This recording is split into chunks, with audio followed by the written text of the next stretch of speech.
Hello, welcome back to my channel. ഇന്ന് നമ്മൾ തയ്യാറാക്കാൻ പോകുന്ന ചക്കക്കുരു കൊണ്ടൊരു തോരന് അതെങ്ങനെയാണെന്ന് നോക്കാം. ഞാനൊരു 10 ചക്കക്കുരു എടുത്തിട്ടുണ്ട്. ഇതിൻ്റെ പുറംതൊലിയൊക്കെ കളഞ്ഞ് നമുക്ക് അരിഞ്ഞെടുക്കണം. ചെറുതായിട്ട് അരിഞ്ഞെടുക്കണം, അതല്ലെങ്കിൽ ചോപ്പറിലിടണം. ഇതിൻ്റെ പുറംതൊലിയൊക്കെ നമുക്ക് കളയാം. ചോപ്പറിലോട്ടിട്ട ചെറുതായിട്ട് അരിയണം. ഇങ്ങനത്തെ ഈ പുറത്തെ തൊലിയെല്ലാം കളഞ്ഞിട്ട് വേണം നമ്മൾ ചെറുതായിട്ട് അരിയണം. ഒന്നീ ചോപ്പറിലിട്ട് അരിയണം, അതല്ല എങ്കിൽ പലകയിലോട്ട് വെച്ച് ചെറുതായിട്ട് കൊത്തി നുറുക്കി അരിയണം. അപ്പം ഇതെല്ലാം വൃത്തിയായിട്ട് തൊലി കളഞ്ഞു. ഇനി ഇത് ഞാൻ ചോപ്പറിലോട്ടിട്ട് അരിയുക.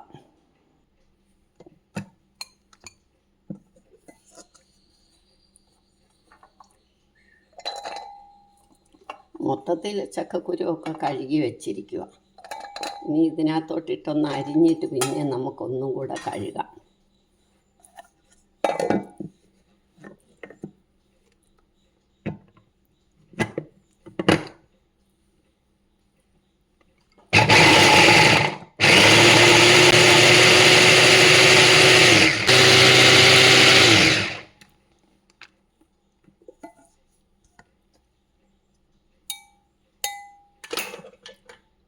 ഇത് മതി, ഇത്രയും ചെറുതാക്കിയാൽ മതി. ഇനി നമുക്കിതൊന്ന് കഴുകിയെടുക്കാം.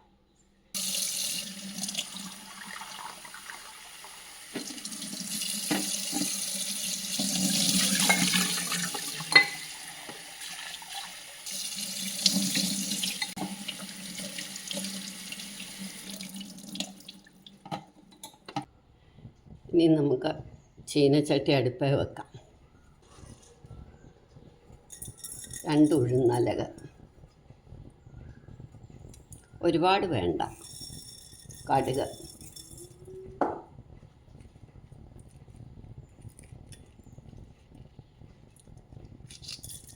മുളക്,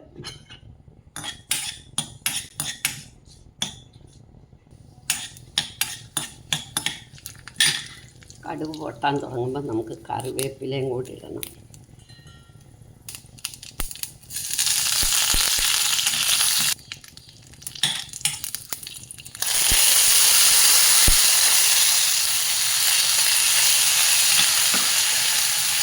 കഴുകി വെച്ച് ചക്കക്കുരു ഇട്ട്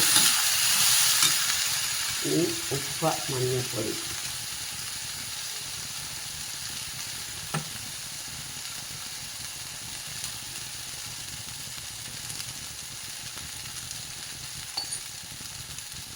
പാകത്തിന് വെള്ളം. ചക്കക്കുരുവിൻ്റെ വേവനുസരിച്ച് വേണം വെള്ളം.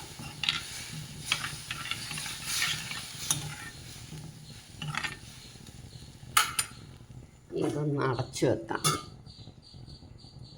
ഇത് വേവുമ്പോഴത്തേക്ക് നമുക്ക് ഒരിത്തിരി തേങ്ങ ഒന്ന് ചതച്ചെടുക്കാം. മുളക് പൊടി മാത്രം കൂട്ടിയിട്ട്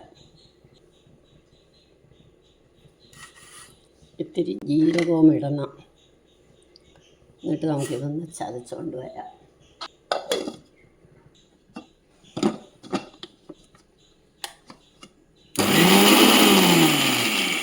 മതി, ഇത്രയും ചതഞ്ഞാൽ മതി. ഇനി നമുക്ക് നോക്കാം.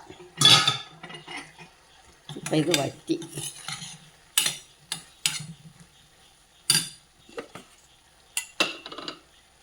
തേങ്ങ ചേർക്കാം.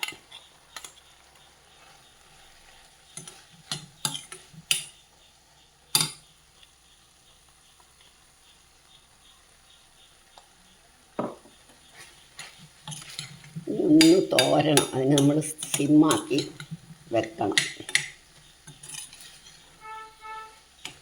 നല്ല തോരന.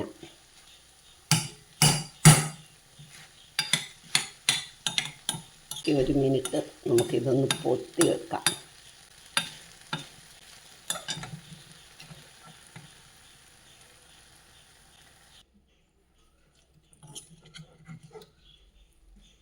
ഒരു മിനിറ്റ് കഴിഞ്ഞപ്പോൾ ഇത് നല്ല വൃത്തിയായിട്ട് തോന്നും. ഇനി ഇതങ്ങോട്ട് വാങ്ങി വെച്ചിട്ട് നമുക്ക് ഇതിൻ്റെ കൂടെ ഒരു പുളിശ്ശേരി വെക്കാം. അതൊന്നുമില്ല, തേങ്ങായും മോരും മാത്രം. കടുക് വറക്കാനുള്ള കടുകും മുളകും കറിവേപ്പിലയും ഉള്ളൂ, വേറെ ഒന്നുമില്ല. തേങ്ങ ഒന്നും കൂട്ടാതെ അരച്ചിട്ടാണ് പുളിശ്ശേരി വെക്കുന്നത്.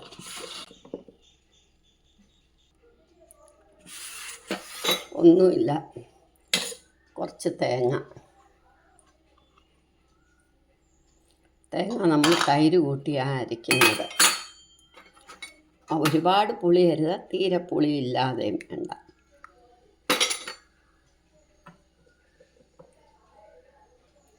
പാകത്തിന് ഉപ്പിടണം.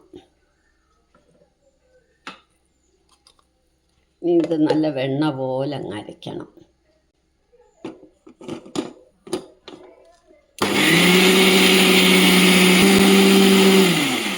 ഇത് അരിഞ്ഞു കഴിഞ്ഞു. ഇനി നമുക്ക് ബാക്കി തൈര് കൂടി ഇതിലൊഴിച്ചൊന്ന് ഉടച്ചെടുക്കാം.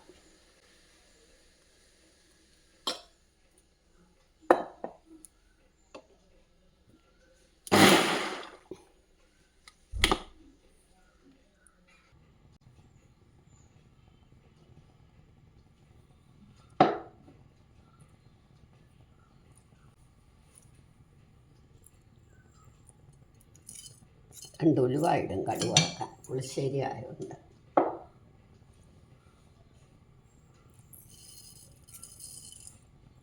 കടുക് നല്ലോണം മുളകിടണം.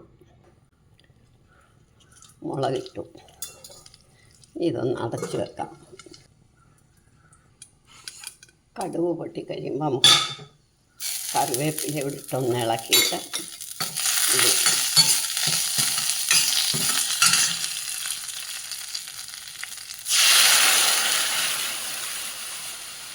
ഇനി ഇതൊന്ന് പതഞ്ഞാൽ മാത്രം മതി. മഞ്ഞപ്പൊടിയൊന്നും ഇടത്തില്ല, ഇതിന് വെള്ളപ്പുളിശ്ശേരി എന്ന് പറയും. നിർത്തി കഴിയുമ്പോൾ 2 ഉലുവാപ്പൊടി മേളിലിടും, ഒരു നുള്ളു ഉലുവാപ്പൊടി.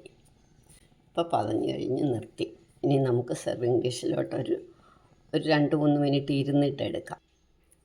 ഇനി നമുക്ക് തോരനെടുത്തു. ഇനി പുളിശ്ശേരിയും കൂടെ നമുക്ക് സെർവിങ് ഡിഷിലോട്ട് എടുക്കാം.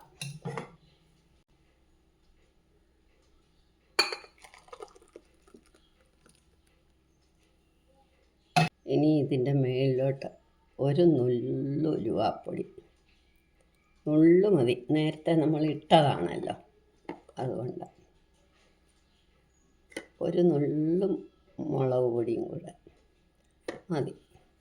ഇപ്പം നമ്മുടെ വെള്ളപ്പുളിശ്ശേരിയും ചക്കക്കുരു തോരനും റെഡിയായി. ഇന്ന് സിമ്പിളായിട്ടുള്ള ഒരു ഊണാണ്.